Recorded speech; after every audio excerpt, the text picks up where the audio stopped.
এখন থেকে আপনার প্রিয় সিরিয়ালগুলো ফ্রিতে দেখুন এক্সক্লুসিভলি শুধুমাত্র সান নেক্সটে। এখনই অ্যাপ ডাউনলোড করুন। অশোক, আমি একটা জিনিস ঠিক করা মানেই সেটা হয়ে গেছে। আরো 4 দিনের মধ্যে একে আমার জালে ফাঁসিয়ে নেব। বস, 4 দিনে কি করে ফাঁসাবেন? হ্যাঁ অশোক, আরো 4 দিনে আমেরিকান ক্লায়েন্টসকে দেখানো ডেমোটা ওকে আমাকে দেখাতে হবে। ওই ডেমোতে তুমি একটা ভাইরাসকে অ্যাপয়েন্ট করবে, ওটাকে আমি ঠিক করব। বুঝলাম না বস। প্রেজেন্টেশনের সময় ভাইরাস প্রবলেম করলে অনামিকা ঘাবড়ে যাবে। ওটাকে কি করে ঠিক করতে হবে না জেনে তাকিয়ে থাকবে। আমি ওই ভাইরাসটাকে ঠিক করব, ওকেও ইমপ্রেস করব। এটা তো খুব ভালো আইডিয়া বস, শুধু এটা ঠিকঠাক কাজ দিলে হয়। সিম্পল থিওরি অশোক, আমাদেরকে সমস্যা ভগবানই দেয় আর ওটাকে ঠিকও ভগবানই করে। তাই জন্যই ভগবানের উপর লোকের অনেক বিশ্বাস। অনামিকাকে আমি নিজেই সমস্যা দিয়ে আমি নিজেই ঠিক করব। তারপর দেখো ও আমাকে কিভাবে ভরসা করে।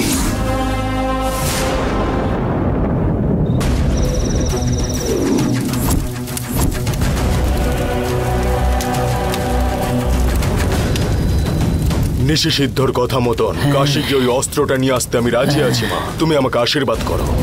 তুই যে কাজ করতে যাচ্ছিস তাতে সফল হবে। অঘরীর আশীর্বাদ তোর সাথে আছে। তুই যেমন ভাবছিস ওই অস্ত্রটা পাওয়া তেমন সহজ হবে না। মনে রাখিস কিন্তু কাশীর পবিত্র শক্তিগুলো তোকে আটকাবার চেষ্টা করবে। ওই শক্তিগুলোর বিরুদ্ধে গিয়ে গুরুদেবের জ্যান্ত সমাধি দিয়ে ওনার পিঠের হাড় বার করতে হবে, বুঝেছিস? অঘরীরা এবার কাশীতে আসছে। কাশীতে কেন? একটা জরুরি অস্ত্র নিতে।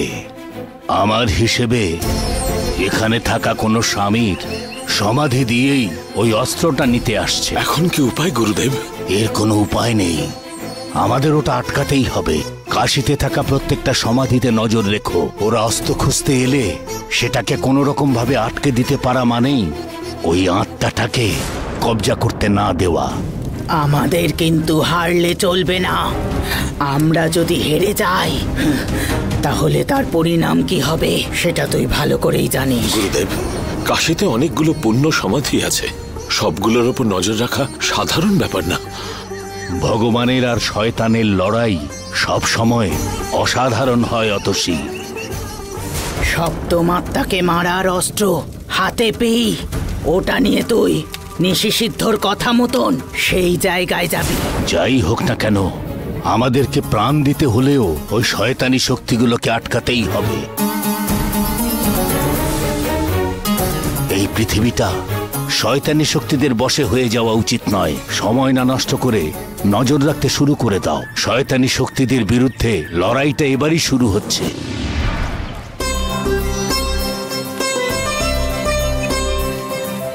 ড্রাইভার কোথায় আপনি? ম্যাডাম, আসার সময় গাড়িটা ব্রেকডাউন হয়ে গেছিল। এই মরেছে। এখন হয়ে গেছে ম্যাডাম, মিনিট 20-র মধ্যেই চলে আসছি। ঠিক আছে, এসো, আমি ওয়েট করছি। ঠিক আছে ম্যাডাম।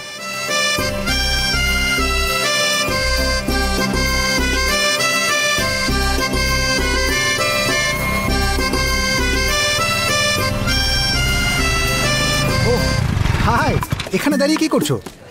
দেখে বুঝতে পারছো না কারের জন্য ওয়েট করছি? ও, ক্যাবের জন্য ওয়েট করছো তুমি? তো সেটা পরিষ্কার করে বললে হয় না? হ্যাঁ, ক্যাবের জন্যই ওয়েট করছি। কেন বলো তো? আমি কি তোমাকে ড্রপ করে দেবো? কি হলো, এইভাবে দেখার কি আছে? ক্যাবের আসতে দেরি হবে সেই কারণেই আমি বললাম যে আমি ছেড়ে দিই। এটা একটা ছোট হেল্প হিসেবে নাও না। কি ব্যাপার বলো তো? সব ব্যাপারে তুমি আমাকে সাহায্য করতে আসছো কেন? আমি জানি না কেন তোমাকে আমার খুব হেল্প করতে ইচ্ছে করে। ওই যে মনে আছে সেই দিন ওই চেইনটা? চেইন? হ্যাঁ। কোন চেইনটা? চেইন বললাম নাকি? হ্যাঁ, এই তো এক্ষুনি চেইন বললাম। আরে ওটা মুখ ফসকে বেরিয়ে গেছে, ওইসব নিয়ে ভেবো না। এই যে ক্যাবে গিয়ে অকারণে খরচা করবে কেন? এই বেকার খরচা করবে? চলো আমি তোমায় ড্রপ করে দিচ্ছি সেফ ভাবে। এই যে তোমার সাথে কথা বলছি, আমার গাড়িতে তুমি যদি ওঠো তাহলে আমার মনের বোঝ। হে ভগবান, ব্যাস আবার শুরু করে দিও না। কি চাও বলো? আমি তোমার সঙ্গে যাই, তাই তো? চলো। হ্যাঁ হ্যাঁ, এসো, সেফ ভাবে বসো।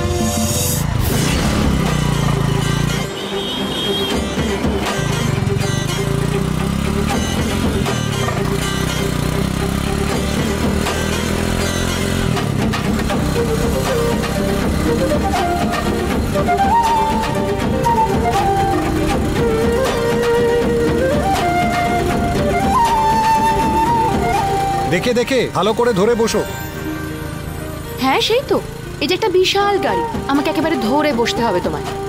এই যে গাড়ির ব্যাপারে কিন্তু আজে বাজে বলো না, এটা আমার লাকি বাইক। একটা পুরনো বাইকের প্রতি এত মায়া? তাতে কি হয়েছে? বাইক পুরনো ঠিকই, কিন্তু মনের খুব কাছে। নতুনে কি আছে বলো তো? দেখো, নতুন নতুন বড় বড় বাড়ি হচ্ছে। ভূমিকম্প হলে কি একটা বাড়িও টিকবে? সব নতুনই একসময় পুরনো হবে গো। কি ব্যাপার বলো তো, এত নেগেটিভ কথাবার্তা বলছো কেন আজকে? না গো, ফ্যাক্ট বলছি। এই শহরে ভূমিকম্প আসার সব পসিবিলিটিস রয়েছে, স্ট্যাটিস্টিক্স বলছে। কেন, তোমার শহরে ভূমিকম্প আসে না বুঝি? আমার শহরে একটা ঝড় এলে আমার বাড়ি উড়িয়ে নিয়ে চলে যাবে। তুমি ভূমিকম্পের কথা বলছো? আচ্ছা, এখন তো তুমি এখানে চাকরি পেয়ে গেছো, তাহলে এখানেই সেটেল হয়ে যেতে পারো। কে? আমি? এই শহরে? আমি যেখানেই চাকরি করি না কেন, আমার শহরটাই আপন। এই শহরটা বড় বড় লোকেরা খারাপ করে রেখেছে। কেন, তোমার বুঝি বড় লোকদের পছন্দ হয় না? সেটা নয়, কিন্তু টাকা নিয়ে এত দম্ভ দেখায় না, ওদেরকে পছন্দ হয় না। ও, টাকা যখন তোমার হবে তুমিও তাই করবে। এই যে এইসব বলো না, কিন্তু আমার কিন্তু টাকার প্রতি কোনো লোভ নেই। এসব বাজে কথা বলো না তো। সত্যি বলছি গো, মন আর টাকার কি সম্পর্ক আছে বলো তো? আমার কিছু দরকার আছে, ওটার জন্য তো টাকা থাকলেই হলো, সময় মতো সবকিছু পেয়ে গেলেই হলো। I am happy. আমার হিসেবে বেশি টাকা থাকা বড় লোকেরা তাদের জীবনে কোনো শান্তিই নেই। সেটাই এই পৃথিবীর সবচেয়ে বড় দুঃখ। আমি কিন্তু ওই রকম বড় লোক হতে চাই না। ওই রকম বড় লোক হওয়ার চেয়ে আমি বরং শান্তিতে থাকতে চাই।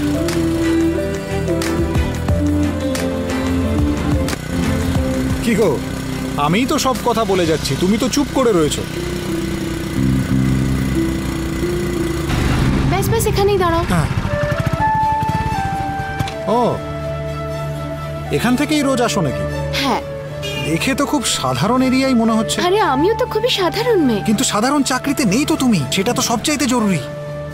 ঠিক আছে, রাখো 300 টাকা। এটা কিসের জন্য? ক্যাবে এলে তোমাকে 300 টাকা